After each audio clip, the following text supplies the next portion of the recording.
Of the 3 people in question, I am most disappointed by her, primarily due to the movements she has chosen to incorporate.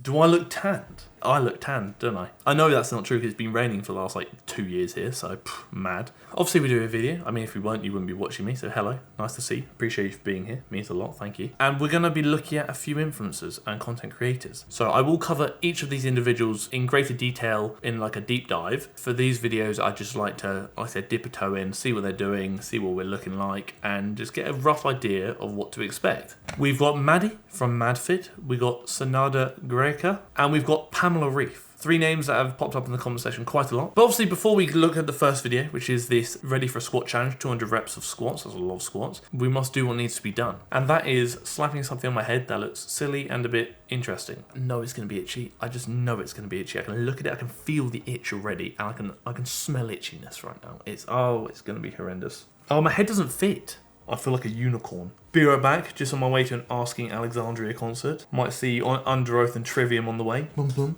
Oh, that is something else. Maddie's doing her squat challenge. At the moment, obviously, we've got a standard squat. Interesting, you know I love a squat. It's one of my favourite movements. Front on's really hard angle to tell with depth. But I would say, based on what I'm saying, I'd probably say that is depth. You see the hip creases trying to get below the knee. Good shin angle here. Vertical shins looking nice. Knees are travelling in the direction of the toes, which does imply some external rotation of the hips, which is great for bringing the glutes into it, which is what we love to see. Again, she's not pointing her feet forward. A lot of content creators have that kind of content creator stance, which is feet dead forward. We don't want that. We want them toes pointy out slightly. Early Poppy says, what's on your head, he says. What's on your head, he says. He loves a cuddle.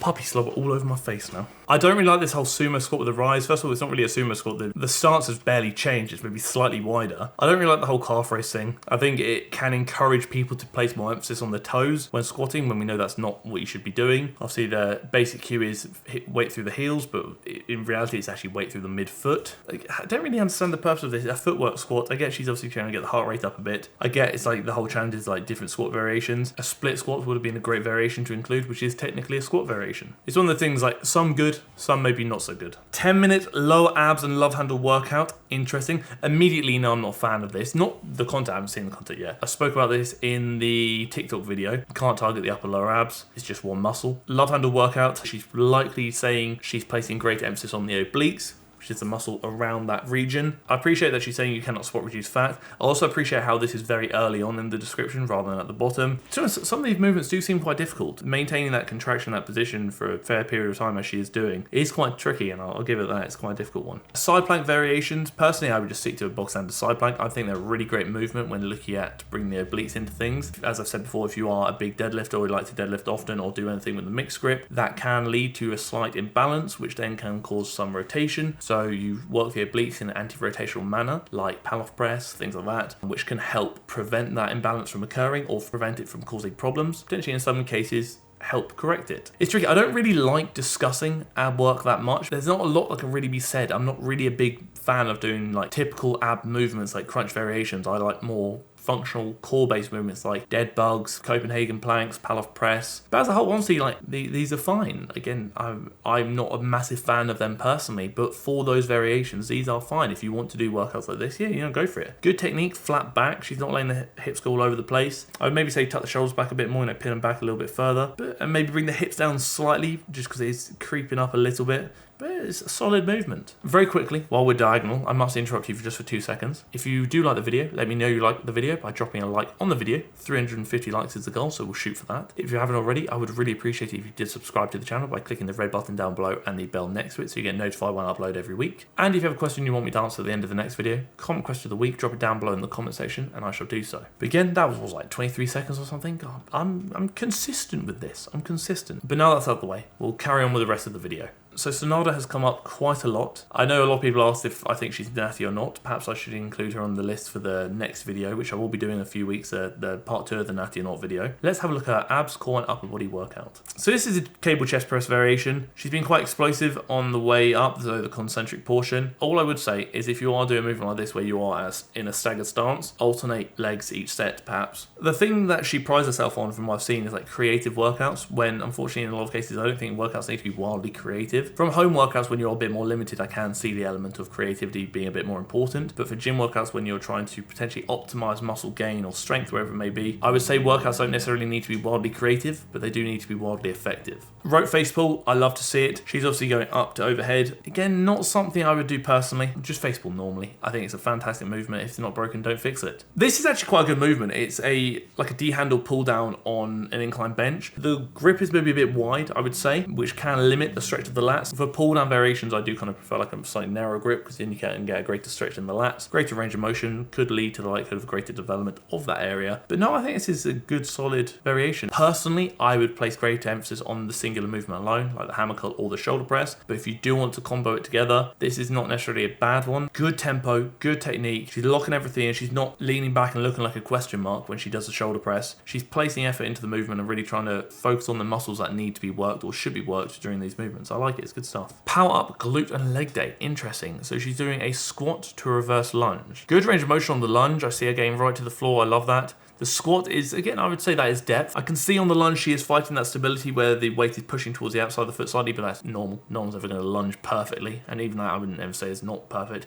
So it's perfect is a very tricky one. I don't think there is perfect technique to anything. I think there's no universal technique. It's very much dependent on the individual, their limb length, biomechanical differences perhaps. Although there is a textbook guideline, one should maybe base their technique off. I don't think there is one universal way to squat, to lunge, to row, whatever it may be. I think you have to look at the individual and find out what works best for them and their leverages. Like I've seen videos of Jay Cutler doing barbell rows with a lot of weight that many would deem to be incorrect technique. I'm not going to tell a man who had one of the biggest backs in the world that his barbell row technique is wrong. It clearly works for him. Provided you're lifting in a manner that targets the areas you want to work effectively, and you're not lifting in a manner that can greatly increase risk of injury, you do you. So with this movement, a Nordic drop is very much an eccentric movement. It's one of my favourite posterior chain movements, specifically looking at the hamstrings, and it's one of the movements I deem to be quite underrated because not a lot of people do them. I think it's great for injury prevention. It's something I'll probably do towards the end of the workout. But when doing so, you need a lot of weight anchoring you down. I would say the Nordic drop eccentric should be about 3 or 4 seconds. In this situation, I would find a better anchor point, be that a person to hold you down, or perhaps a bench, a heavier bench that's not going to move, something like that, so you can really make the most of the movement. Because in this situation, some of the effectiveness of the movement is being missed out on due to the weak anchor point. If you do have someone holding your legs down, put like a foam roller or something underneath the ankles, makes it a bit nicer so your foot isn't pushed into a very uncomfortable position. On top of that, I'd also place something under the knees, like a mat or something, just to help soften it. This is a Reeves deadlift in which you're holding the plate. I still say the stance is maybe a bit wide. It's almost like a wide stance conventional. I'd probably go a bit narrow, like a bog standard conventional stance. Head positioning is fantastic. Back positioning is phenomenal. We love an RDL. You know I love an RDL. Again, look at this back positioning. Phenomenal stuff. So Senada is going lower than most can due to extremely impressive flexibility. She's not compromising back position whatsoever. Personally, when I RDL, I usually go to about mid-shin, but her flexibility is far superior to mine, so she can obviously go much lower. Although the range of motion is kind of bordering on slightly excessive, she's not taking it too far. As there was a video a few weeks ago I covered where someone was doing an RDL with a trap bar and on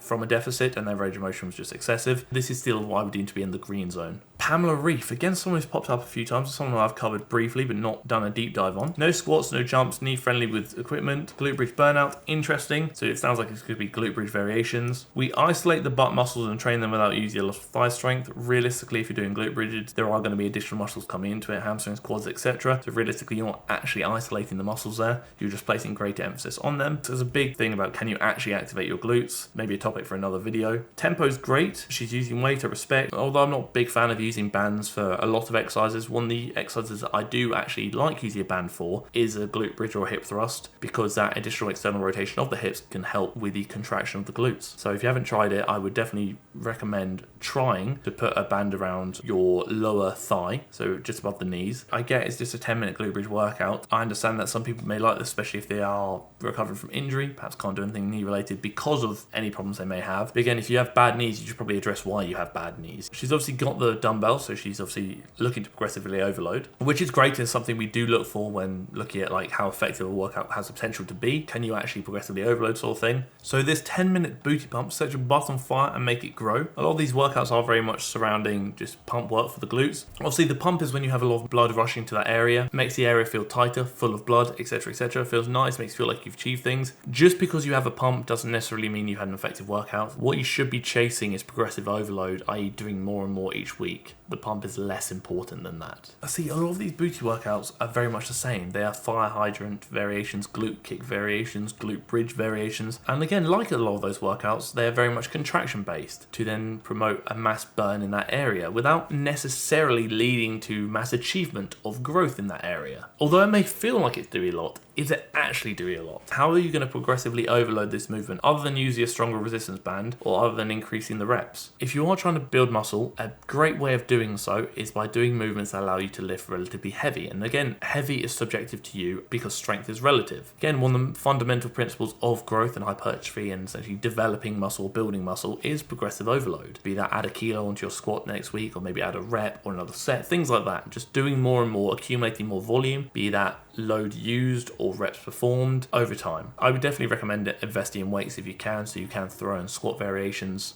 to help with the development of the muscles you're looking to work. That's just my thoughts. It's just like nice to get people doing something. Is it really going to help them achieve hypertrophy, which is almost what this is implying because you're looking at building the glute muscles? Are there not better ways of doing so? Yes, resistance training, squats, deadlifts, lunges, split squats, hip thrusts, basic but effective movements that allow you to lift a fair amount of weight, which do involve other muscles as well, like the hamstrings, the quads, etc, etc. I'm more impressed by Senada than anyone because I think she's doing some good things. Again, Maddie was doing some good stuff. Pamela, I know she has done some good stuff before. Of the 3 people in question, I am most disappointed by her, primarily due to the movements she has chosen to incorporate. But now, obviously, we're going to go on to Comp Question of the Week, which is an interesting one today. I currently follow influencers such as Whitney Simmons and Ashton Penny. Both of them training very hard, but there is an extremely large difference in the amount of muscle they both have on their bodies. I'm interested in competing in the wellness category in 3 years, so my question for you, what is the major difference if you had to guess in someone's training and diet for someone who trains hard and has a similar amount of muscle to Whitney Simmons versus Ashton Penny? It can go into a few things. Number 1, genetics, how much muscle the person has the potential to build, how they hold their muscle, how they hold their fat can alter how they are perceived and how they look. Are they trying to build mass amounts of muscle? Whitney may be hovering around maintenance for the majority of her time, whereas Ashton may be going through bulking and cuttings. Another thing to question is PEDs. I'm not saying I'm not saying Ashton does or doesn't. I haven't looked at her enough to have an opinion. The big difference is probably the amount they're training, like the volume, the intensity to which they're training, and how they're eating. But that's it. That's the video. 350 likes is the goal, so if we shoot for that, that'd be bloody fantastic. If you haven't already, I would really appreciate if you did subscribe and click the bell next to it so you get notified when I upload every week. And if you have a question you want me to answer at the end of the next video, drop it down below for Comment Question of the Week and I shall do so. Thank you for your time, thank you for your engagement,